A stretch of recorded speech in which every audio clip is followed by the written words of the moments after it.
Hello, lovely sewing people. I hope that you're having a fantastic day wherever you are. As you can tell, it's raining a little bit.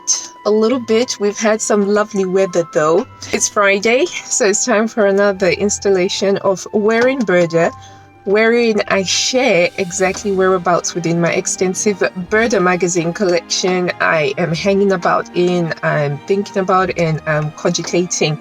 So today is going to be a pretty short video because I'm not going to be doing the browse through of the actual magazine itself, because I do have a video that I did a browse through. But let's just say that we're going way back in time to the 70s. So this week we are in Burda July 1976. And how this came about actually is that over the last week, I have been reorganizing my Burda collection. Do you know what, you guys? I love my sewing magazine collection so much. So I'm constantly organizing it, and I'm constantly moving things around, constantly taking them out, caressing them, making sure that I put them back into the correct order. Because of course, one of the joys of actually having sewing magazines is when you've got some fabric, or when you're just looking for sewing inspiration, you can just grab an issue and just browse through, and then you put it back. Well, I certainly make sure that I put it back because it's just a good habit. But what tends to happen is that the caddy that say maybe has got the 2012 issues, they will then become out of order. So every maybe 3 to 4 months, I will go through them to make sure that I put them back into order where it's like 1, 2, 3, 4, 5. It sounds a bit silly, but when I do stuff like that, not only does it have the benefit of reducing, anxiety and stress and what have you, but it also means that I am also keeping my magazine collection in good order. So as I was doing that, I inevitably was looking through the vintage magazines as well. And then I realized, oh snap, we're already towards the end of June. And one of the things that I want to do is to make sure that I'm sewing something at least once a year from my vintage sewing magazine collection, especially the ones from, the 60s and the 70s and the 80s, right? And I was just like, oh no, I have to get this going. So I ended up picking this issue because, as you can see from my little torn up Post-its, this has got a lot of patterns that I really, really like. And, I will link the browse through for this in the description box, because if I try to do the browse through, this is just going to take so long. But the thing that I want to make in here actually is, see if I can get to it. And it was hard for me to choose, but this is what I want to make, this dress here. And I'm gonna stay true to the original design, which has got buttons down the back. And I'm hoping to be able to get there's this white linen viscose broderie anglaise fabric that I saw on Minerva yesterday when I was scrolling through the minerva.com, and I quite liked the look of that, and I think that it would work really well as the petticoat for this. But that's what I want to make. I'll show you the line drawing very shortly, but let me just show you the fabric that I want to use for it. I want to use this gingham seersucker fabric which I picked up from Fabrics for All. Oh, it's been a while now. I can't even remember when.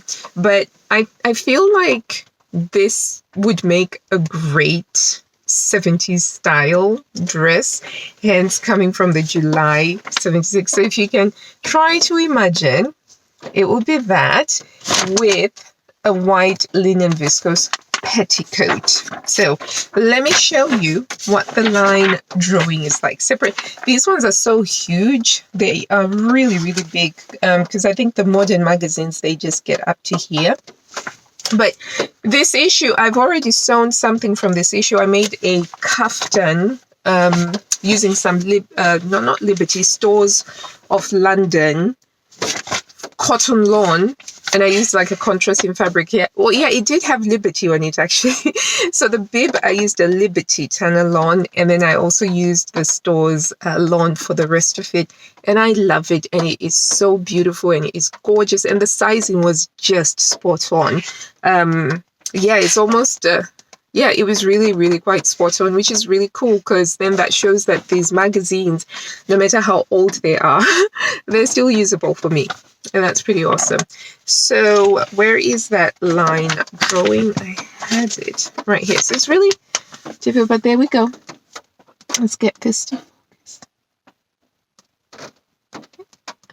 That's the line drawing for it. So in terms of the pattern pieces, it's, you know, you've got the upper bodice, and then you've got the midriff, and then you have the simple skirt over here. So currently the thinking is that I am going to try and stay true to that button back. I might add a bit more volume on the skirt, just a bit more gathering to try and use up the full width of the fabric, but it looks like it's a relatively simple pattern to make up. I'm hoping to get started on this sometime in July, yeah, because it's about 2 weeks now until we get into July, and I've currently got 3 items in my sewing queue at the moment.